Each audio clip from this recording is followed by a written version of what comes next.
मैं उसको इतना प्यार दूँगी, वो मेरी सारी ख्वाहिशें खुद ही पूरी कर लेगा, मुझे कहने की ज़रूरत नहीं पड़ेगी क्योंकि मैं उसको अपने सर का ताज बना के रखूँगी।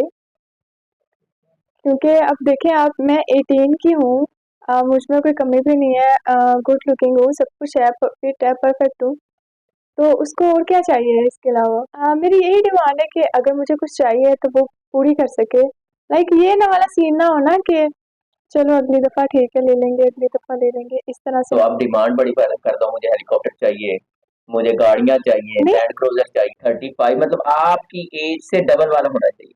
हाँ, 18 साल बड़ा भी चल जाएगा। चल जाएगा। लाइक वो मैच्योर जो होते हैं ना, वो ज़्यादा केयरिंग होते हैं ना, वो इसलिए ज्यादा केयरिंग होती केयरिंग होते हैं इसलिए। है। अगर कोई पाकिस्तानी इधर का सेटल मिल जाए तो फिर भी कर लेंगे। जी कर तो लूँगी लेकिन वो टाइम पास नहीं होना चाहिए, टाइम टाइम पास नहीं होना नहीं चाहिए। होना चाहिए, सीरियस होना चाहिए वो। मैं उसको प्यार दूँगी, उसकी इज़्ज़त करूँगी, उसका ख़्याल रखूँगी।